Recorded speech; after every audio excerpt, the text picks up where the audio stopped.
Bismillahirrahmanirrahim. Alhamdulillahi rabbil alamin. Wassalatu wassalamu ala rasulina al-amin.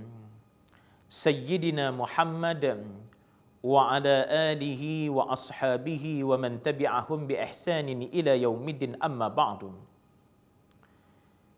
Sidang penonton TV USAS yang dirahmati oleh Allah Subhanahu wa taala. Insya-Allah ya pada pagi ini kita bersama dalam salat hikmah duha.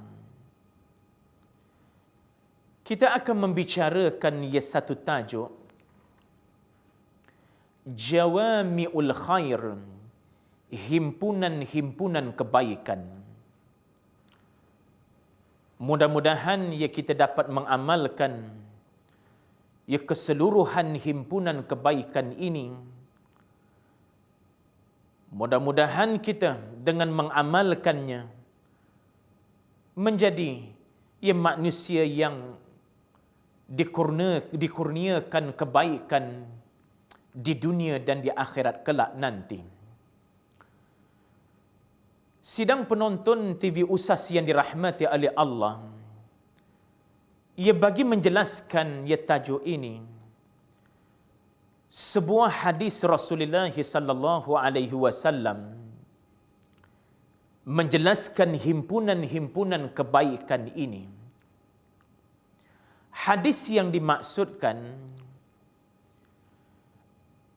wa bil isnadil muttasili ila Imam Nawawi rahimahullahu taala an Abi Hurairah radhiyallahu an anin Nabi sallallahu alaihi wasallam,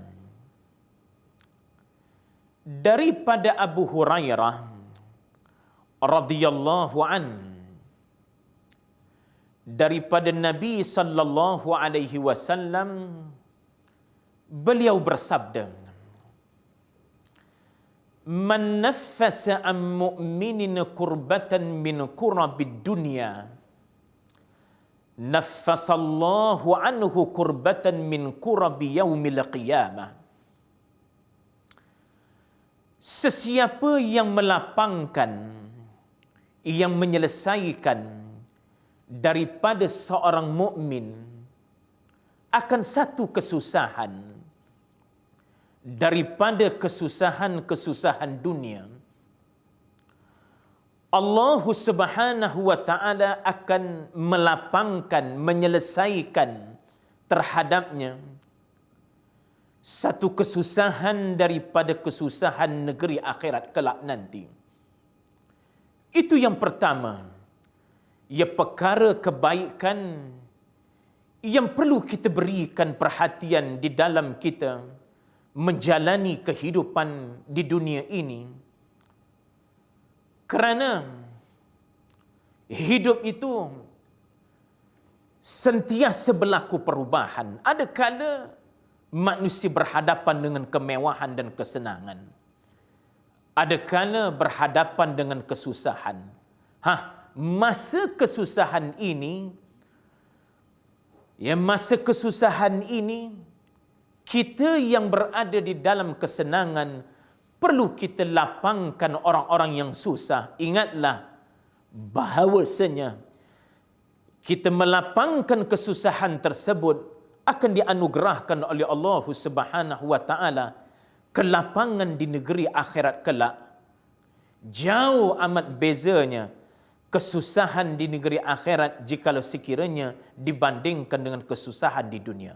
Itu yang pertama. Yang kedua, wa may yassara ala mu'sir, sesiapa yang memudahkan terhadap orang yang susah, yassarallahu alaihi fid dunya wal akhirah, Allah Subhanahu wa taala akan memudahkan terhadapnya di dunia dan di akhirat kelak nanti. Yang ketiga, wallahu fi aunil abdi, Allah Subhanahu wa taala sentiasa memberikan pertolongan kepada seorang hamba ma kana al-'abdu fi 'auni akhihi, selama mana seorang hamba itu memberikan bantuan dan pertolongan ia kepada saudaranya. Yang keempat, wa man sanaka tariqan yaltamisu fihi 'ilma, sesiapa yang menempuh satu jalan bagi tujuan mencari ilmu pengetahuan, ingatlah, sahhalallahu lahu bihi tariqan ilal jannah, Allah Subhanahu wa taala akan pemudahkannya suatu jalan, suatu lorong untuk sampai kepada syurga Allah Subhanahu wa taala. Yang kelima, wa majtama'a qaumun fi baitin min buyutillah, tidaklah berkumpul oleh satu kaum di dalam rumah Allah Subhanahu wa taala, lalu mereka membaca kitab Allah dan mempelajari kitab Allah. Ingatlah, illa nazalat alaihimus sakinah, melainkan ia akan turun ke atas mereka itu ketenangan, wa ghasyiyatuhumur rahmah, dan mereka akan diselubungi oleh rahmat, wa haffatuhumul malaikah, dan para malaikat akan mengelilingi mereka itu.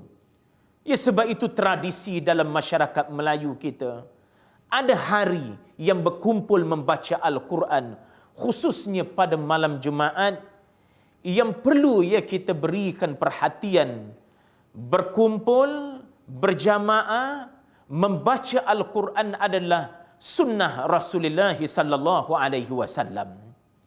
Dan yang terakhir, yang keenam, himpunan kebaikan yang keenam ialah wa man batta'a bihi 'amaluhu, sesiapa yang kurang amalannya, kurang kerjanya, ingatlah, lam yusri' bihi nasabuh, nasab, kemuliaan, keturunan tidak dapat menyempurnakan. Individu tersebut perlu bekerja ia dengan kuat, ya, tidak sekadar berharap kepada kemuliaan keturunan bagi mencapai ia kemuliaan ia di sisi Allah Subhanahu wa taala. Sidang penonton ya TV Usas yang dirahmati oleh Allah, inilah 6 perkara yang disebut ya sebagai jawami'ul khair. Al-Imam Nawawi menjelaskan hadis ini hadisun azimun, hadis yang amat besar kedudukannya.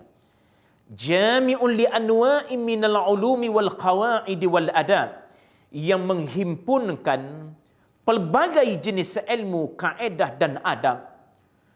Mudah-mudahan kita dianugerahkan oleh Allah Subhanahu wa taala ia dapat beramal ia dengan 6 perkara yang menghimpunkan kebaikan. Kebaikan dunia sehinggalah kebaikan itu sampai ke negeri akhirat kelak. Ya. Jadi sangat besar yang perlu ya seorang muslim ataupun seorang individu yang memberikan ya perhatian ya terhadap himpunan kebaikan yang dinyatakan oleh Rasulullah sallallahu alaihi wasallam. Sidang penonton yang dirahmati oleh Allah, saya kira ya cukup ya sekadar itu sebagai bahan ya tazkirah untuk kita bersama. Mudah-mudahan ya kita termasuk ya dalam golongan orang-orang yang beramal ya dengan kalam-kalam yang baik, khususnya kalam Rasulullah sallallahu alaihi wasallam. Aqulu qawli hadza wa astaghfirullah li wa lakum. Wassalamu alaikum warahmatullahi wabarakatuh.